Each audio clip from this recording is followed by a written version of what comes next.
So a lot of us grew up with this mindset, right? We grew up with this idea, and we were taught this, that if you're going through adversity and if you're going through a tough time or you're facing resistance, that means you're doing something wrong or something wrong is going on in your life. And we believe it and we stay there. And I find that as I'm reading through scripture and as I'm finding the heart of God, that adversity doesn't always equate with you doing something wrong. And I think we're taught that so often. And I think we learn that so quickly, that if we're going through adversity, we're doing something wrong. We're doing something bad. And I don't think that's necessarily a true perspective or a true outlook.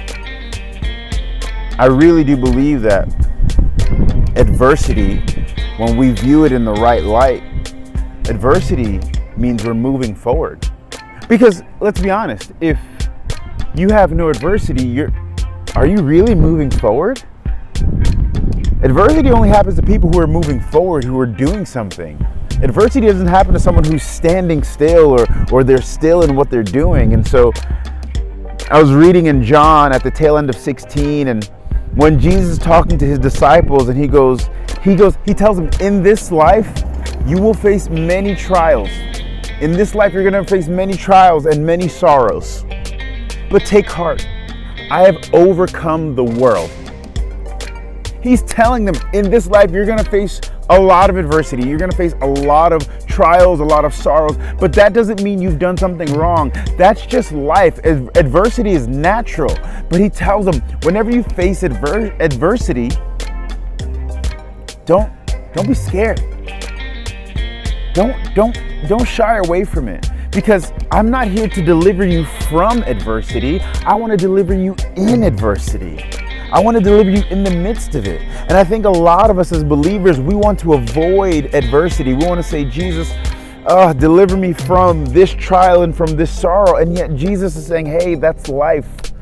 In this life, we're going to have many trials and many sorrows and many points of adversity. But when you have those points, take heart. I overcame the world. That's what he promises his disciples. And I believe that's the same promise he has for us. He goes, hey, take heart. I've overcome that already. Yeah, you're going to go through trials. You're going to go through sorrows. You're going to face adversity. But just know when you are, it's not that because you're stagnant. It's because I'm moving you forward. It's the vision that Jesus has for you. Anytime you're walking in the vision that Jesus has for you, you're always going to move forward. You're always going to be moving in a direction. And whenever you're moving forward in the vision of God, and whenever you're moving in the will of God, you're always going to face adversity. You're always going to face trials and sorrow. But I want to tell you today that he's overcome the world. You know, it's adversity that makes you stronger. His desire is to make you stronger so that we may be mature and complete on the day of his return.